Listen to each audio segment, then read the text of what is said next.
श्लोक क्रमांक 22। आप मेरे पीछे दोहराइए। ये ही संस्पर्शजा भोगा दुःखयोनय एव ते आद्यन्तवन्त कौन्तेय न तेषु रमते बुधा। यही संस्पर्शजा भोगा दुःखयोनय एव ते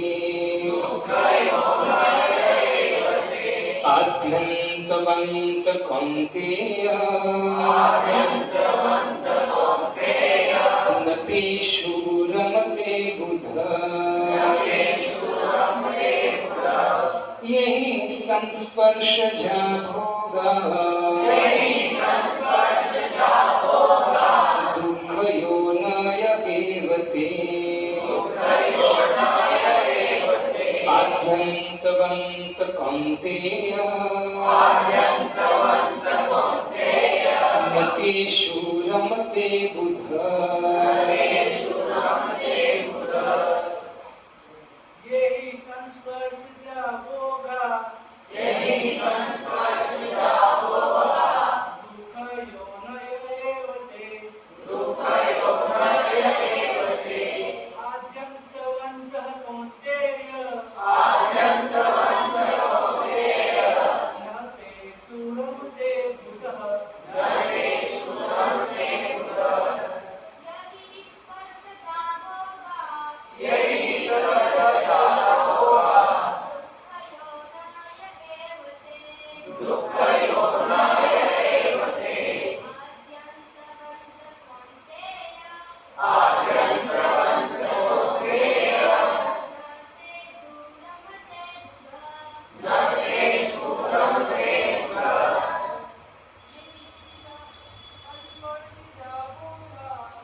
बुद्धिमान मनुष्य दुख के कारणों में भाग नहीं लेता, जो कि भौतिक इंद्रियों के संसर्ग से उत्पन्न होते हैं। हे कुंती पुत्र, ऐसे भोगों का आदि तथा अंत होता है, अतः चतुर व्यक्ति उनमें आनंद नहीं लेता। अब मेरे पीछे बोलिए। बुद्धिमान मनुष्य दुख के कारणों में भाग नहीं लेता, जो कि भौतिक इंद्रियों के संसर्ग से उत्पन्न होते हैं। हे कुंती पुत्र, ऐसे भोगों का आदि तथा अंत होता है। अतः चतुर व्यक्ति अर्थात बुद्धिमान व्यक्ति उसमें आनंद नहीं लेता। और एक बार बोलिए, बुद्धिमान मनुष्य दुख के कारणों में भाग नहीं लेता, जो कि भौतिक इंद्रियों के संसर्ग से उत्पन्न होते हैं। हे कुंती पुत्र, ऐसे भोगों का आदि तथा अंत होता है। अतः चतुर व्यक्ति उनमें आनंद नहीं लेते। हरे कृष्णा कृष्णा कृष्णा हरे हरे, हरे राम राम हरे हरे, हरे कृष्णा कृष्णा कृष्णा हरे हरे, हरे राम राम राम हरे हरे, हरे कृष्णा कृष्णा कृष्णा हरे हरे, हरे राम राम हरे हरे। हरे कृष्ण। तो आप सभी भक्तों का हार्दिक स्वागत है। आज हम श्रीमद् भगवद गीता पे चर्चा करेंगे। ऐसी भक्ति वेदांत स्वामी श्री प्रभुपाद जी, जिसने पूरे संसार में कृष्ण भावनामृत का प्रचार किया। श्री प्रभुपाद जी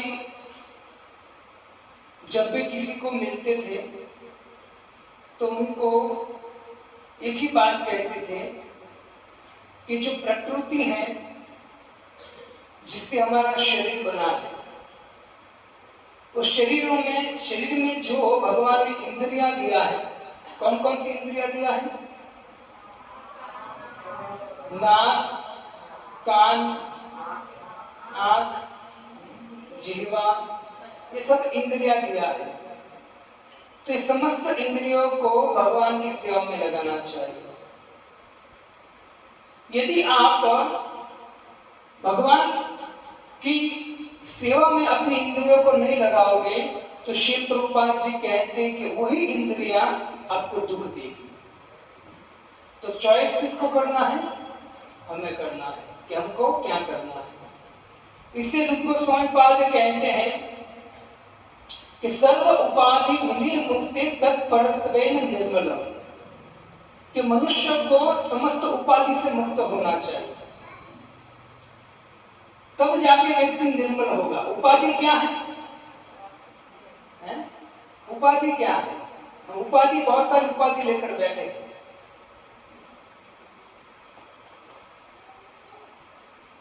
मैं इस गांव का हूं, मैं इस समाज का हूं, मैं इसका बेटा हूं, मैं इस देश का हूं। ये सब क्या है? उपाधि। तो सर्व उपाधि, समस्त प्रकार की उपाधि से मुक्त होना पड़ेगा। जब तक व्यक्ति उपाधि से मुक्त होने का उनको ज्ञान नहीं होता है, तब तक क्या करेगा वो? ये कार्य करेगा। क्या करेगा वो? अपनी इंद्रियों को कहां लगाएगा? भोग में लगाएगा। और कहते हैं कि संस्पर्श जा भोगा, ये जो इंद्रियों का स्पर्श है ना, आपकी आंखों का स्पर्श हम कहां कराते हैं? कहां कराते हैं? कोई गलत जगह पर करते हो तो क्या हो गया?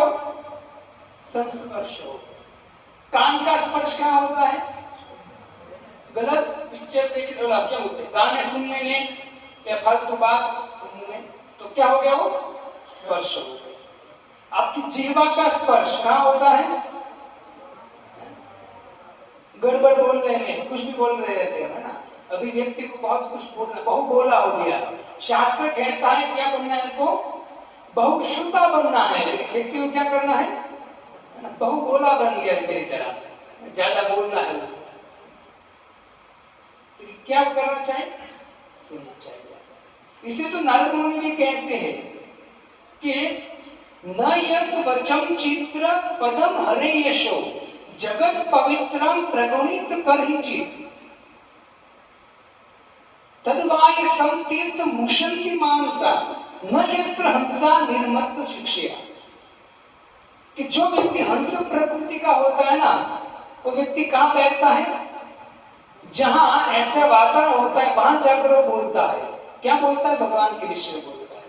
और जिसमें वास्तव में भगवान की भक्ति न तो धर्म न ज्ञान कुछ नहीं होता है, तो कौवे की तरह क्या करता रहता है, वो काम करता है। कौन कहता है, नारद मुनि कहते हैं।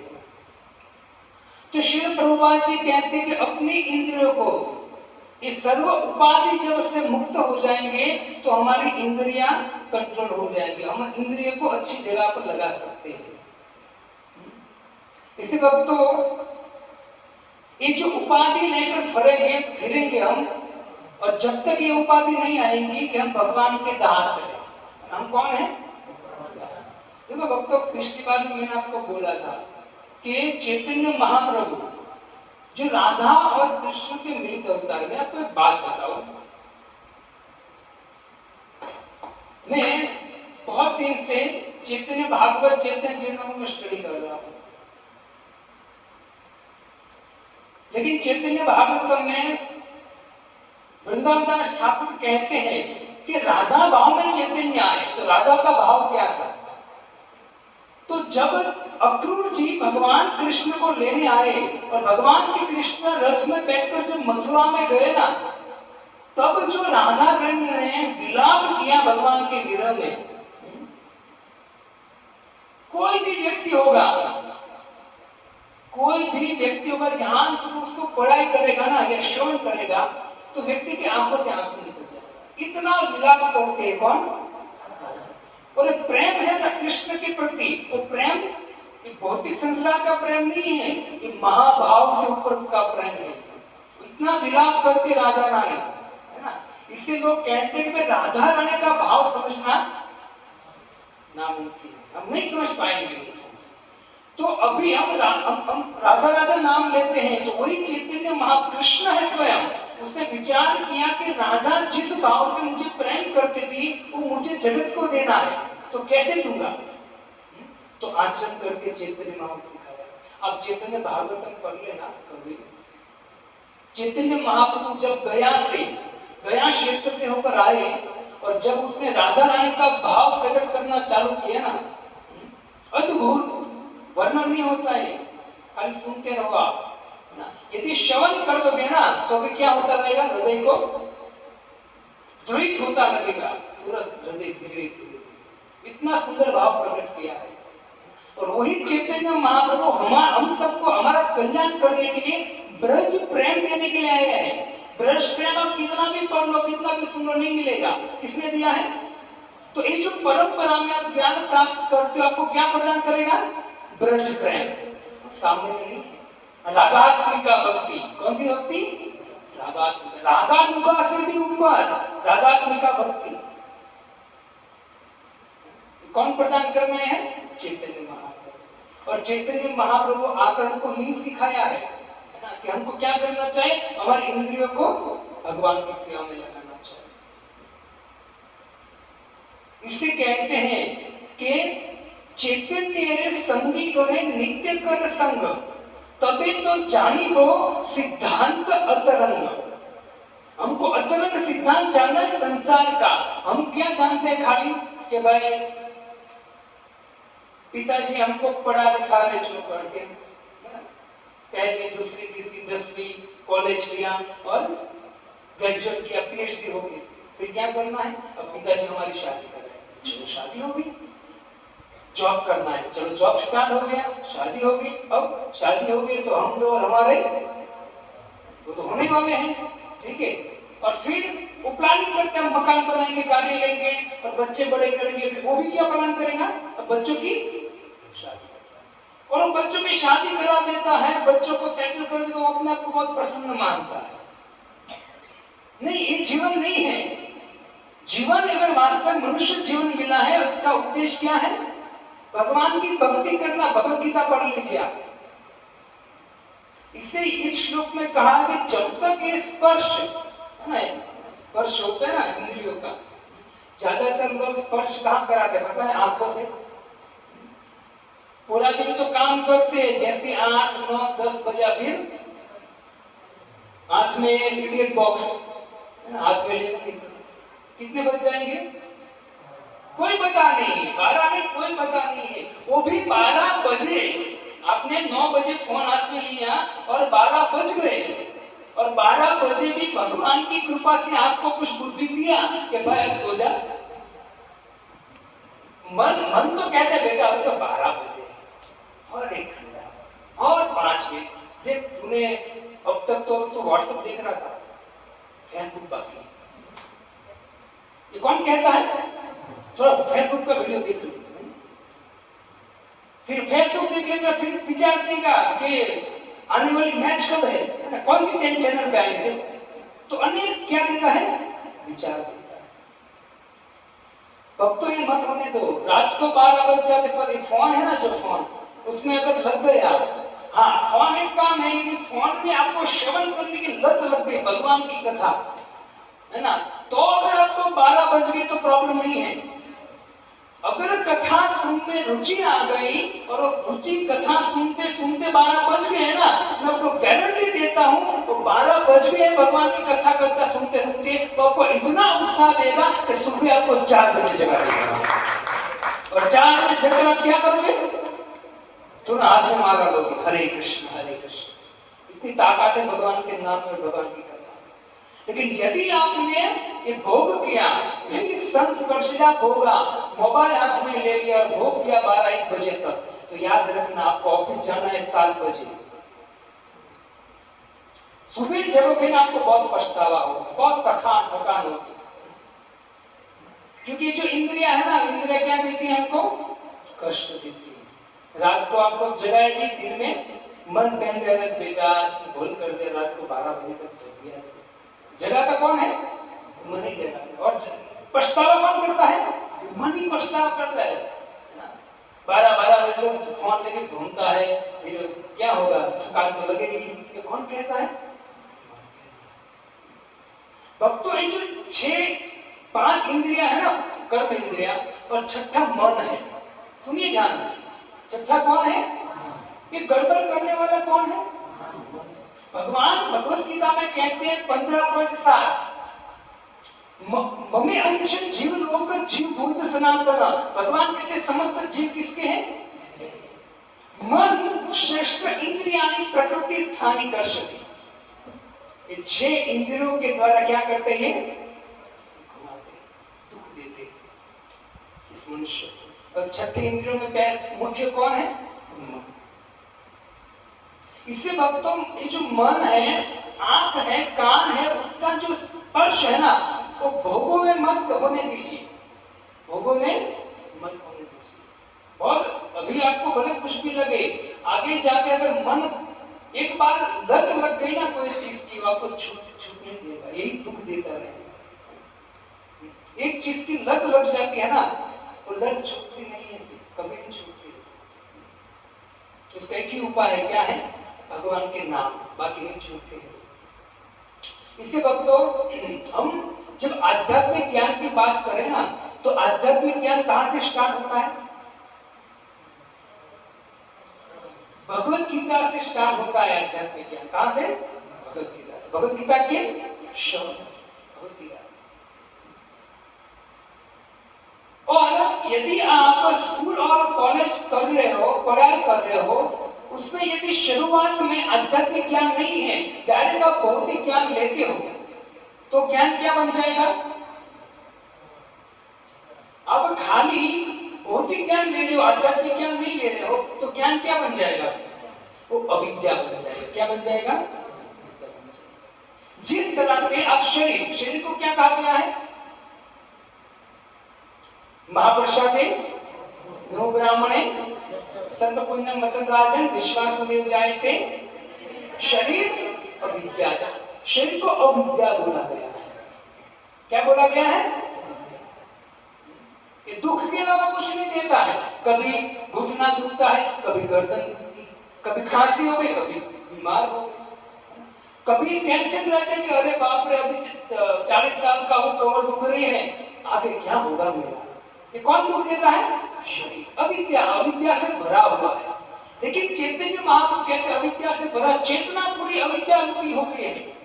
तो उनको शुद्ध करने के लिए क्या करना पड़ेगा? क्या डालना पड़ेगा? जीवा के द्वारा महाप्रसाद डालना पड़ेगा, शुद्ध होगा। वैसे जैसे आप भगवान के प्रसाद के द्वारा आप शरीर को शुद्ध करते हैं, नाम के द्वारा शुद्ध करते हैं, वैसे ही यदि आप भौतिक ज्ञान लेते उससे पहले आपने आध्यात्मिक ज्ञान प्राप्त किया है और साथ में भौतिक ज्ञान ले रहे हो स्कूल कॉलेज में, तो आपका ज्ञान अविद्या नहीं रहेगा, अविद्या हो जाएगा। वैसे शरीर रूपी अविद्या से बना हुआ है कि शरीर को यदि भगवान का प्रसाद खिलाओगे, भगवान का नाम उच्चारण कराओगे, तो शरीर अविद्या से क्या बन जाएगा? विद्या। ये भी बहुत सुंदर भगवान ज्ञान देते हैं। लेकिन हमारा इतना प्रॉब्लम है कि हम संसार का कोई गाना है, कोई पिक्चर है, वो जब देखते हैं तो हमारे मन में घूमता रहता है। कोई आजू बाजू वाला बात भी करता है कि भाई ये पिक्चर हमने देखा, तो आपका कान वहां जाएगा और आपने जो स्टोरी थी पिक्चर की राइट, सही है कि नहीं, तुरंत बता। अब मेरी बात सुनिए ध्यान से, आंख खुली रखिए, आपका मन यहाँ रखिए। आप पिक्चर देखते हो तो पिक्चर की स्टोरी आपको 1-2 दिन नहीं, आपको 6 महीना तक याद रहती है, सालों साल याद रहती है। ठीक है, आपको 6 महीने के बाद कोई व्यक्ति कहेंगे कि चलो प्रभु जी एक पिक्चर देखते आ रहा है टीवी में, तो आप क्या कहोगे? ये मैंने देखा है। और आपको अच्छा क्या है उसमें, तो आप क्या कहोगे? तुरंत स्टोरी सुना चाहो, याद है आपको। लेकिन यदि आपने इस्कॉन सेंटर के सत्संग में आप आए हो संडे और पूरा लेक्चर सुना, किस श्लोक पर? भगवत गीता 5.22, यही स्पर्शज्ञान होगा दुख योगने एवंते आद्यंतवंत कौन्तेय न तेषु नमते बुद्ध। इस श्लोक पर 1 घंटा लेक्चर सुना। अब इस लेक्चर की 6 महीने की बात छोड़ो, कल दोपहर को मैं आपको पूछूं फोन करके कि प्रभु जी लेक्चर में मैंने शुरुआत कहां से किया था, तो 2-3-4 दिन में तो हाँ चलो भूल गए। अब मैं आपको एक प्रश्न करता हूँ, वो पिक्चर जो है आपको 6 महीने 1 साल तक उसकी स्टोरी याद है, और ये जो लेक्चर है आपको 2-3 दिन भी याद नहीं रहता है, उसका कारण क्या है? चेतना। क्या चेतना? आप पूर्ण चेतना से नहीं सुन रहे हो, वेरी गुड। और दूसरा बताइए, मन उधर उधर भटकता है, चलो वो भी ठीक है। और स्मृति क्या भगवान जी भगवान की स्मृति भी देता हूं, स्मृति हो जाती है, याद नहीं रहता। अच्छा, स्मृति हो जाती है, स्मृति हो जाती है। और प्रश्न पूछना भी बहुत जरूरी है, वरना खाली मैं बोलता रहूंगा तो आप मन कहीं उधर में भाग जाएगा आपका। बोलिए, बताइए। हाँ, उसमें आपको आनंद आ रहा है, इसमें वेरी गुड, बहुत सुंदर जवाब। उसमें आपको रस आ रहा है। क्या आ रहा है? रस आ रहा है। और इसमें रस नहीं आ रहा है। क्यों नहीं आ रहा है बताइए? शरीर ऐसा बन गया। Very good. और चेतो अभी मार्जन नहीं हुआ है। Very good. और एकाग्रता की कमी है। और हम शुद्ध नहीं है भक्त, और खाना भी हमारा ठीक नहीं है, वो भी ठीक है। और भौतिक चीजों की आदत पड़ गई है। हमें करोड़ों जन्म से कौन सी आदत पड़ गई है?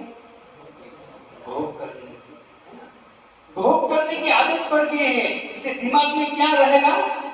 ये भोग ही रहेगा। और हमने करोड़ों जन्म से क्या नहीं किया है? भक्ति नहीं किया। इससे तो भटक रहे, जन्म मृत्यु जरा व्याधि नहीं। इससे हमको वो सब याद नहीं रहता है, हम इनको याद रखते हैं। क्यों? क्योंकि हमने किस चीज में रस लिया है? करोड़ों जन्म से इस भोग में रस लिया। और करोड़ों जन्म से हम रस भोग में ही देते हैं, तो भोग हमको क्या कराता है? क्या करा है? पुनरपि जननम पुनरपि मरणम पुनरपि जननी जठरे शयनम यह संसारे खलतुष्टारे कृपया पाहि पाहि मुरारी। ये भोग क्या कराना है? बार बार माता के गर्भ में आते हैं, कटर जैसी अवस्था में फिर बाहर आते हैं, और इस संसार में रचे बचे वापस वृद्धावस्था आते, मृत्यु आते, मर जाते, वापस जन्म होता है। करोड़ों जन्म से उसमें हमको रस आता है। लेकिन रस क्या दे रहा है? बोलिए जोर से। दुख दे रहे, दुख योनि है ये। क्या दे रहा है? वो रस आपको सदा दुख देता है। लेकिन यदि भक्ति रस प्राप्त कर दिया तो क्या होगा? क्या मिलेगा आपको? भगवान कहते हैं कि मैं उसको भक्त्या माम अभिजानाति यावान यस्यास्मि तत्त्वतः ततो वार्ताम। भगवान कहते कोई व्यक्ति जो तत्व से जान लेता है, माम इति सो अर्जुन, कहां जाएगा वो? मेरे धाम में आएगा। अब समझ में आ रही मेरी बात? ये जो श्लोक का मैंने पॉइंट बताया आपको कि करोड़ों जन्म से हम भोग कर रहे हैं, उसमें रस अभी भी प्राप्त कर रहे हैं। भोग को क्या देता है? दुख के अलावा कुछ नहीं देता है। तो हमको कुछ नया सोचना चाहिए कि नहीं? कि नहीं? अब मानो कि पिताजी हैं, वो बेटा कहे कि पिताजी मुझे बिजनेस करना है, मुझे 5 लाख रुपए दीजिए। तो पिताजी ने उसको 5 लाख रुपए दिए। और बेटे ने वो बिजनेस चालू किया, लेकिन 1-2 महीने 5-10 महीने में वो बिजनेस ठप हो गया, बंद हो गया, और लॉस हो गया। ठीक है, हो गया लॉस। और वापस 4-5 महीने के बाद जाकर फिर वापस बेटा पिताजी को बोलेंगे पिताजी 5 लाख रुपए दीजिए। क्यों? मुझे बिजनेस करना है। कौन सा? यही। तो पिताजी क्या कहेंगे? बोलिए। पिताजी कहेंगे बेटा तो थप्पड़ नहीं मारेंगे पिताजी। और कलयुग में याद रखना अपना कोई बात है, पिताजी जो पिता बना है वो पिता नहीं, मतलब जो पिता है, मतलब क्या बोलते हैं उनको दूसरी भाषा में? फादर। राघव कहते फादर। राघव क्या इंग्लिश में पढ़ रहा है ना, तो कभी मैं बोलता हूँ 56, वो क्या 56, तो ठीक है। अब इंग्लिश का जमाना है तो बच्चे तो यार जब भी आता है तो मुझे 1-2 बार तो पूछता है मुझे क्या होता है। तो कहाँ थे हम? हाँ, पिताजी, हिंदी में पिताजी। तो पिताजी थप्पड़ नहीं मारेंगे, पिताजी कहेंगे कि हाँ, मैं एक पॉइंट पर आता कि देखो कोई पिता होता है ना, उनको सावधान रहना है। शास्त्र खुद कहता है कि जब कोई बच्चा छोटा होता है, बच्चा धीरे धीरे बड़े होता है, तो 10, 11, 12 साल तक उसको क्या करना चाहिए? ताड़ना चाहिए। जैसी गलती करे उसको फटकारो, उसको सीधे रास्ते पर लेकर आओ। लेकिन याद रखना 15 साल हो गया बच्चे का, 14-15 साल, उसके बाद उसको न तो डांटना है न तो मारना है। कलयुग है ये, सीधा 15 साल के बच्चों को डांटो नहीं। फिर वो पिता नहीं रहता है, पिता को पिता नहीं रहना है, क्या रहना है? मित्र बन जाना है। यदि आप उसके मित्र नहीं बने, उसको और ताड़ना चल रखा, मारना पीटना चल रखा, तो बेटा रहेगा। तो हम जहां से वहां वापस आता हूं मैं, तो पिताजी क्या कहेंगे? प्रेम से कहेंगे कि देख बेटा, तूने बिजनेस करना था, तूने 5 लाख रुपए डाला, तूने जिस बिजनेस में डाला, लेकिन क्या हो गया? उसमें नुकसान हो गया। तो अभी तू जो बिजनेस करना चाहता, विचार कर, उसमें जाएगा तो वापस नुकसान हो जाएगा, तो तू क्या सोच? कुछ नया सोच। समझ में आया आपको? तो हमको भी क्या करना चाहिए? किस विषय में नया सोचना चाहिए? करोड़ों जन्म से मैं यही संस्पर्शना भोगा, इस इंद्रियों से भोग करते आया हूं। देखो ये लेक्चर को यदि आपने इस कान से, संगीत कान से निकाल दिया ना, तो वास्तव में आप लोगों का बहुत दुर्भाग्य है। करोड़ों जन्म से एक भोग हमको क्या देता है? दुख देता है। हमको कुछ नया सोचना चाहिए, जो हमको आनंद और सुख मिले, जहां वो नया सोचना चाहिए, वहां जाना चाहिए। तो मैं आपको पूछना चाहता हूं, आनंद और सुख कहां मिले हैं? भक्ति और श्रवण और कीर्तन और नहीं, कीर्तन और भूल, किसका कीर्तन? हम तो दिन में बहुत बार कीर्तन करते हैं। बैठे कभी कभी व्यक्ति बैठता है तो कहता है कि तुझे पता है उनका लड़का, तो फिर चालू हो जाते हैं। और निंदाचार, और निंदा में जो आनंद आता है, कभी आपने किया होगा, पता नहीं चलता, 1 घंटा 1.5 घंटा चला जाता है, राइट है ना। और मोदी को गालियां देना चालोगे तो मोदी की पूरी चिट्ठा खोल देंगे हम, है ना। और पता नहीं 2 घंटे चले गए, क्या करते हम? बहुत आनंद आता है। गुण की बात नहीं करेंगे, किसकी बात करेंगे? वो बहुत आनंद आता है। तो भक्तों, हमको कुछ क्या करना चाहिए? नया सोचना चाहिए। मैं क्या प्रश्न किया था आपको?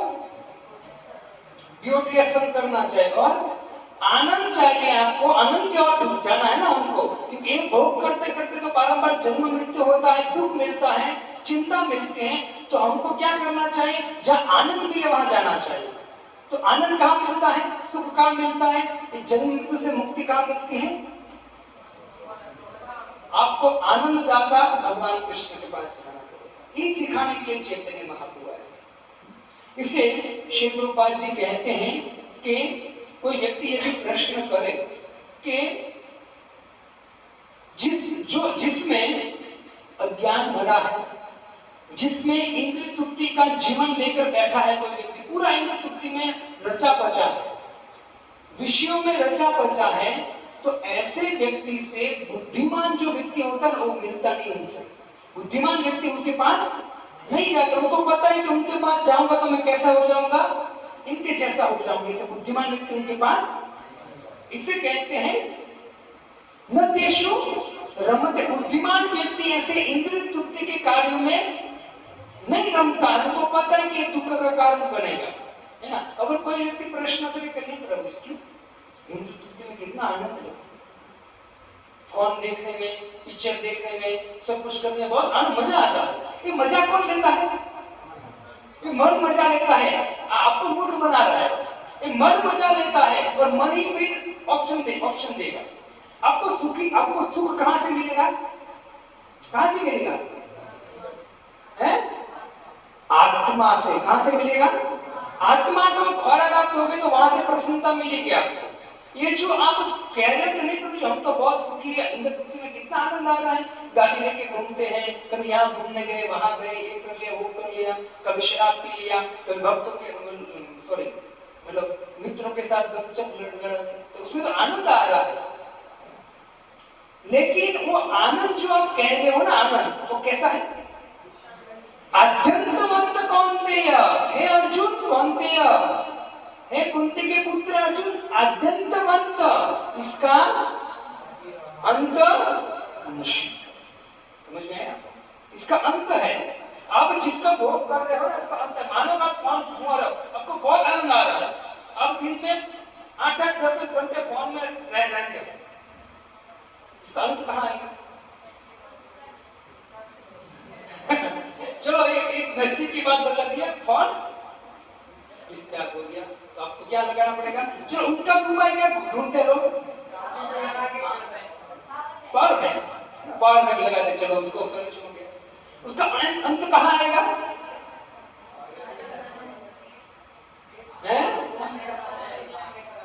ये आंख जब चली जाएगी ना तब उसका ये अंत हो गया उनका। अत्यंतवंत भोग हमको क्या हम चाहते हैं ना कि भाई जो भोग हम कर रहे हैं नित्य चले, राइट? कितने लोग चाहते हैं? हाथ ऊपर कीजिए। सब चाहते हैं कि ये जो हम कर रहे हैं ना, वो कर रहे हो नित्य चलना चाहिए, उसमें दुख नहीं आना चाहिए, ब्रेक नहीं आना चाहिए। सब लोग चाहते क्या? शाश्वत जीवन चाहते। चलो शाश्वत हम भोग चाहते हैं, अब हाँ या ना बोलो, हाँ या ना? शाश्वत भोग चाहते हैं कि नहीं? वरना एक उदाहरण देता हूँ मैं कुछ आपको। मेरा उदाहरण देता हूँ, जैसे फोन है, फोन है, ठीक है, अब फोन एक यूज करते हो बहुत अच्छा, और फोन आप सेट हो गए एकदम, फोन 2-4 साल से फोन सेट हो गए ना, मस्त लग रहा है। अब अचानक उसमें बहुत सारा आपका डेटा है और अचानक फोन बंद हो जाए तो क्या होगा? हैं? परेशान हो जाएंगे, है ना? मैं हो गया, ये मैंने है ना नया फोन लिया, क्योंकि मेरा फोन जो पुराना था वो डेड हो गया, मतलब वो खराब हो गया। और मैं इतना परेशान क्यों पता है? क्योंकि अंदर जो मेरे फाइल, जो मेरे शास्त्रों की स्टडी किया फाइल है, वो सब फाइल क्या हो जाएगा? वो फाइल वापस इसमें लेने के लिए बहुत मुझे प्रोसेस करनी पड़ेगी। तो मैं ऐसा चाहता हूं मेरा फोन ऐसे चलता रहे 15-20 साल 25 साल, है ना? तो एक क्या है, हम क्या चाहते हैं? शाश्वत कुछ भी चलता रहे। हम एक प्रश्न में आपको बोलूं, हम शाश्वत चीज कंटिन्यू चलती रहे सालों साल, जन्मों जन्म, ऐसा चाहते हैं क्यों? हाँ, भगवान के और हम आ सकते भोग मुक्ति में, और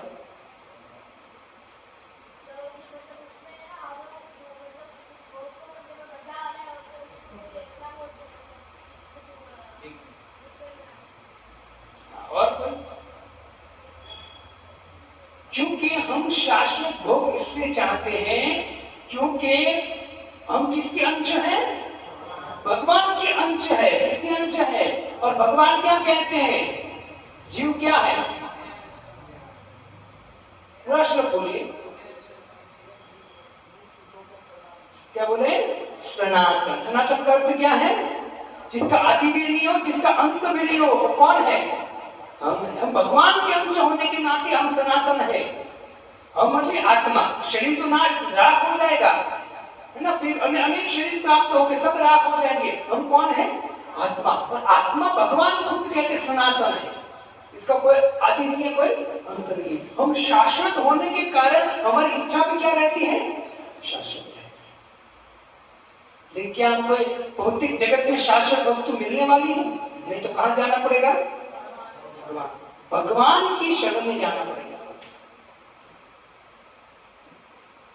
बहुत दुख देता है शरीर, इंद्रिया बहुत दुख। इतना सुंदर लेक्चर चल रहा है कि हमारा मन कहां चला जाता है? कहां चला जाता है? कहां चला जाता है? बोलिए, जोर से बोलिए, कहां चला जाता है? भोग वृत्ति में चला जाता है, विषय में। कहां जा? विषय में चला जाता है मन। आप बोलो या ना बोलो, सही बात है। सबका मन कहां चला जाता है?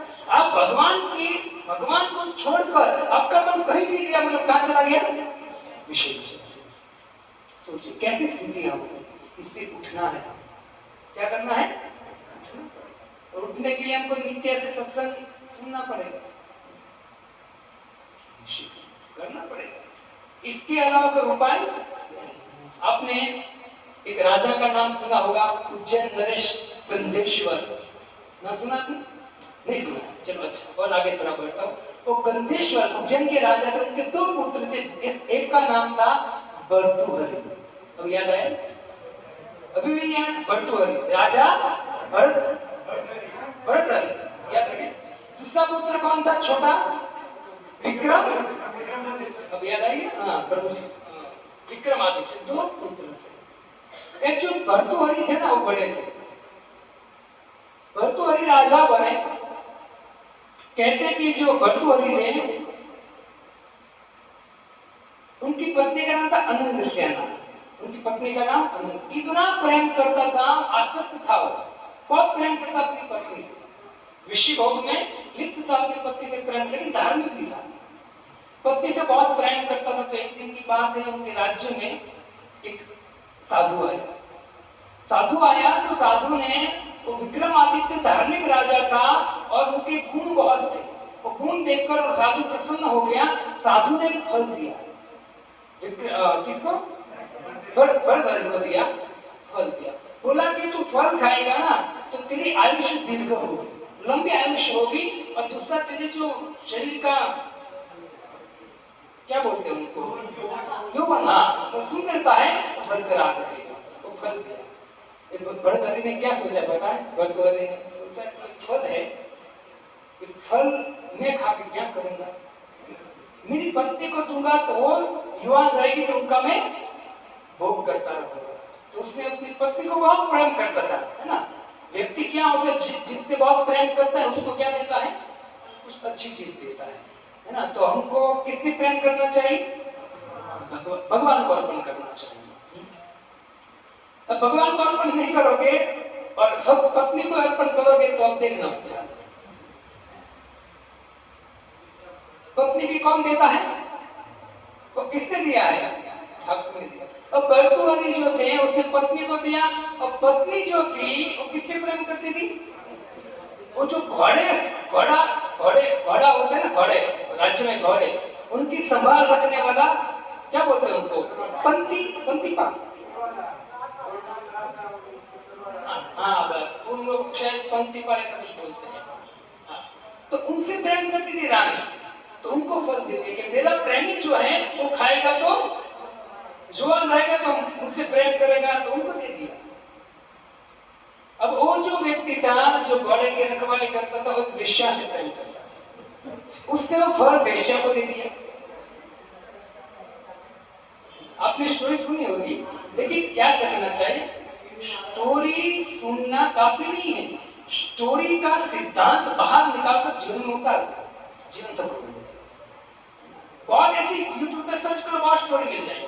क्या करना है, ये जो कथा है वो कथा का सार निकालना, और सार किसके आधार पर निकालना है? शास्त्रों के आधार पर सार निकालो, और वही सार को शास्त्र से कनेक्ट करके हृदय में उतार लो, जीवन सुधर जाएगा। हम बहुत कुछ सुनते हैं लेकिन न तो शास्त्र से कनेक्शन करते हैं और न तो उनका सिद्धांत समझते हैं, न तो हृदय में उतारते हैं। इससे इतना सुनने के बाद भी ज्ञान तो आता है, क्या आता है? सुना है तो उनको याद रहेगा, ज्ञान तो आ गया, लेकिन उसको याद रखना, उसको ज्ञान नहीं बोला जाता।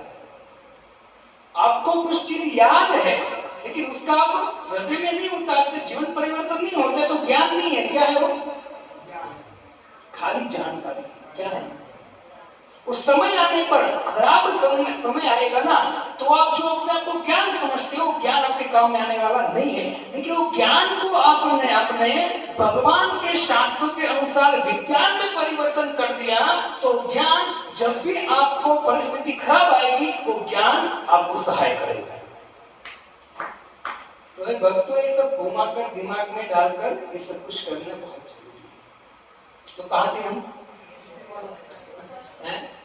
तो फल वेश्या को दे दिया, और वेश्या ने विचार किया कि देखो, वेश्या भी देखो, वेश्या जो होती है उसमें भी उनका भी मतलब हृदय शुद्ध होता है, उनका भी क्या कर मजबूरी होती है। वेश्या ने विचार किया ये व्यक्ति मुझ पर आ सकते हैं, मैं तो वेश्या हूं, और ये फल मैं खाकर क्या करूंगी, मैं खाकर क्या करूंगी? यदि मैं फल राजा को दे दूंगी तो भर्तृहरि राजा है, बहुत धार्मिक है, बहुत गुणवान है, वो खाएगा तो युवान रहेगा, बहुत साल जिएगा, तो प्रजा का रक्षा करेगा, प्रजा को सुखी करेगा।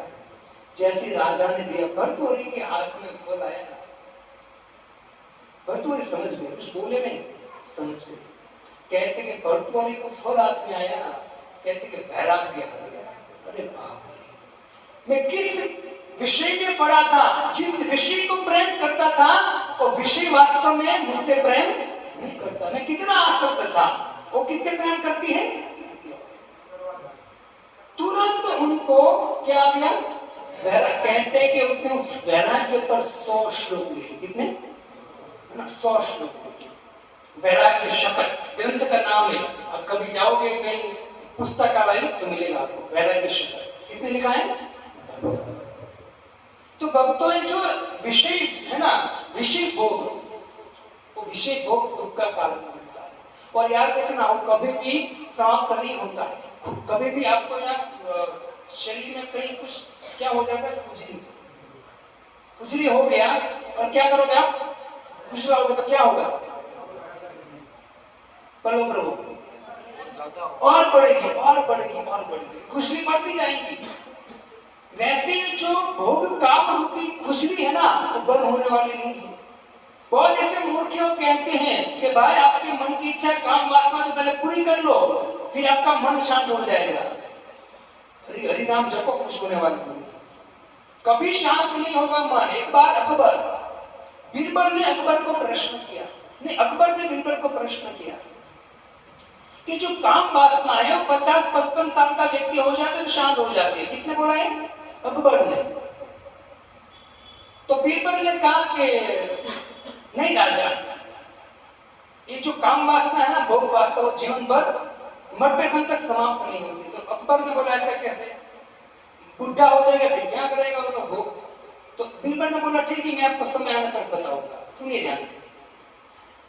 तो एक दिन की बात है, बीरबल अकबर को कहा कि चलो आपका जो प्रश्न है उसका सॉल्यूशन मैं आपको देता हूं, लेकिन आपको क्या करना है, आपकी जो बेटी है ना युवान, उसको साथ में लेना है। ठीक है, उनकी बेटी को साथ में।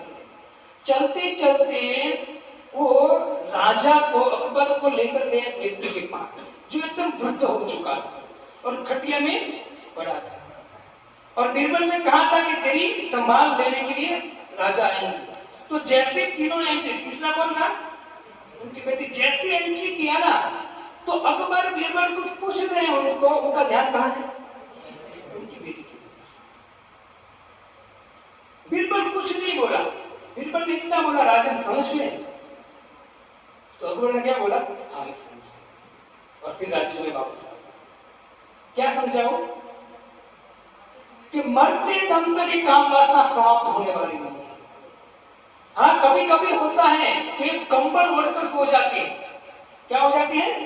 कभी कभी कोई व्यक्ति भक्ति चालू करता है ना, तो भक्ति करते करते हरिनाम जपते, हरि कथा श्रवण करता करता उसकी काम वासना, उनको लगता है कि मेरी काम वासना समाप्त हो गई। रूपा जी कहते अपने मन को कभी छूट मत दो।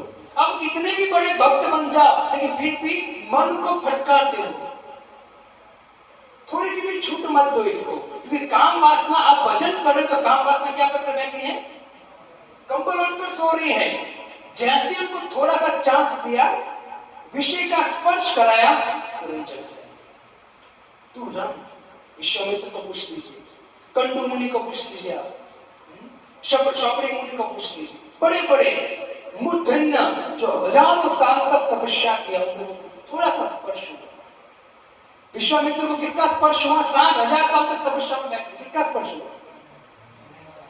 स्पर्श किसका हुआ?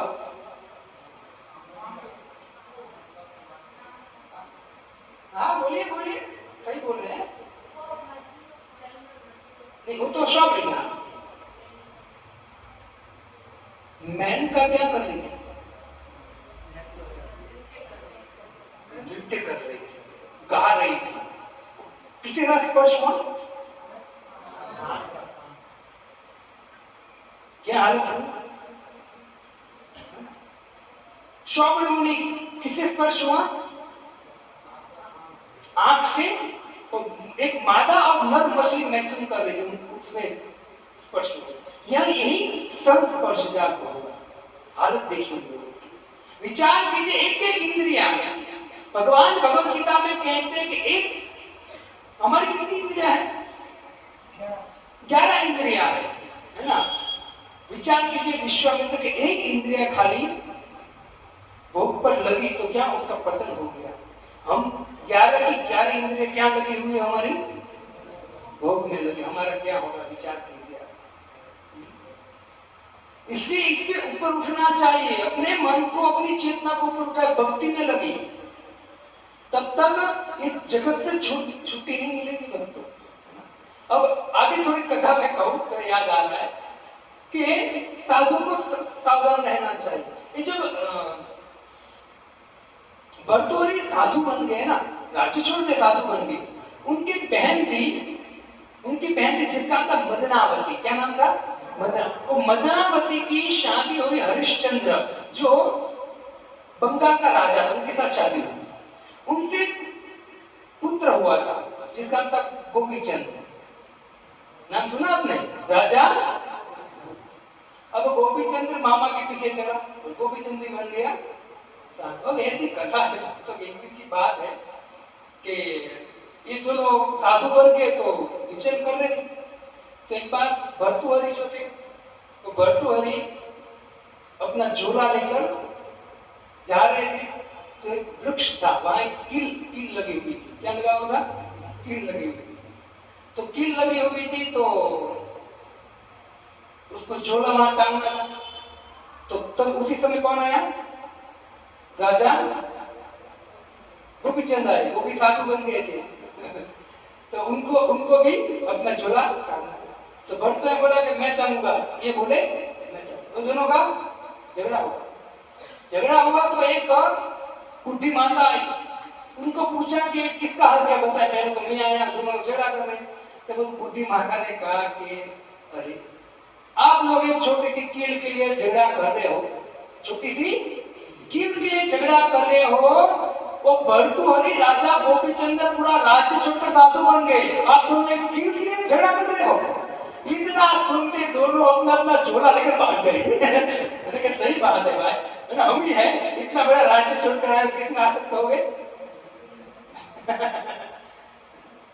ये साधु के लिए जो शिक्षा है, सावधान, साधु सावधान, आसक्त मत हो जाना। इसे भक्तों यही संप्रजा होगा दुख योने योग। अब कोई व्यक्ति प्रश्न का पूछे नहीं, हम तो एंजॉय कर रहे हैं, उसका क्या है? अंत है।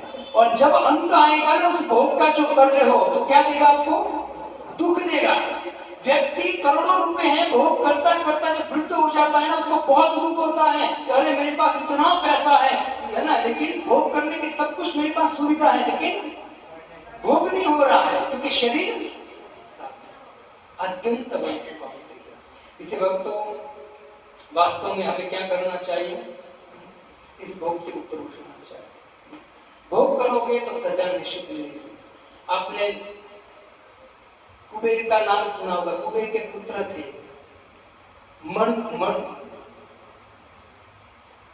नल, कुंवर और मणि। आपने कथा भी सुनी, मणि कुबेर के पुत्र थे। अब कुबेर के पास स्वर्ग के खजांची हो, तो इतना पैसा उनके पास।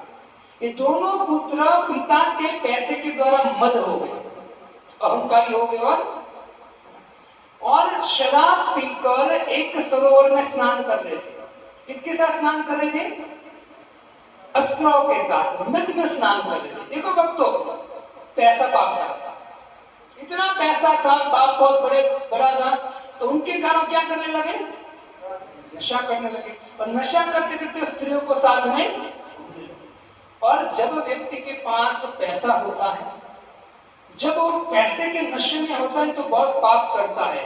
और जब नशे में होता है तब कोई व्यक्ति उनका सच्ची सलाह देता है ना, उनको वो अपने आप को बेस्ट मानता है, वो सोचता है मेरे पास पैसा है तो सब कुछ। वहां से कौन निकला? नारद मुनि आए। नारद मुनि जैसे प्रवेश किया, नारद मुनि ने देखा, लेकिन नारद मुनि को देखने के बाद उसको क्या कर दिया? अनदेखा कर दिया। हट, वो तो आते रहते सारे। और नारद मुनि ने तुरंत उनको श्राप दिया कि आप लोग पैसे के, आपके पाप के पैसे के अहंकार में मदमस्त हो चुके हो, आप शराब पीते हो, आप स्त्रियों के साथ घृणा कर रहे हो। मुझे कोई प्रॉब्लम नहीं है, लेकिन तुझे इतनी शर्म नहीं आती है कि मैं कोई भगवान का भक्त निकला है, साधु निकला है, तो उनकी शर्म करके क्या करना चाहिए? कम से कम बाहर निकल कर कपड़े पहन लेना चाहिए या प्रणाम करना चाहिए। नारद जी गुस्से हो गए। वैसे नारद जी हैं तो जब भी कुछ बोलते किसी का उद्धार ही होता है, और नल और मणि का दोनों का उद्धार ही हुआ, लेकिन वो भोग में रचे बचे होते उनको सजा मिली। और हम भी यदि इस यदि हम भोग में लगेंगे, इसी भोग करोड़ों जन्म से जो करते आए वही भोग में लगे रहेंगे ना, तो निश्चित अगला जन्म क्या होगा हमारा? ऐसा ही जन्म होगा। और ऐसे जन्म में वापस हमको भोग करने का वृत्ति करोड़ों जन्म से कर रहे हैं। इससे हमको क्या करना है? एक अवसर दिया है भगवान ने, मनुष्य जीवन दिया है, और मनुष्य जीवन देने के दिया भगवान ने, उसमें अवसर नहीं मिलता है। अवसर कब मिलता है? मनुष्य जीवन प्राप्त होगा, उसके बाद भी अवसर कब मिलता है? जब हमको सत्संग मिलता है। हम सबको नहीं मिला। इससे इस सत्संग का लाभ उठाकर हमको क्या करना चाहिए? भगवान की भक्ति करनी चाहिए, भगवान का नाम उच्चारण करना चाहिए। बुद्धिमान व्यक्ति इस भोग में रमता नहीं है। बुद्धिमान व्यक्ति कहाँ रमता है? कहाँ रमता है? तो चैतन्य महाप्रभु कहते हैं, सही तो सुमेधा आर कुबुद्धि संसार। वो व्यक्ति बुद्धिमान व्यक्ति है जो भगवान के नाम का कीर्तन करेगा और भगवान की कथा का श्रवण करेगा। हरे कृष्णा कृष्णा कृष्णा हरे हरे, हरे राम तेषां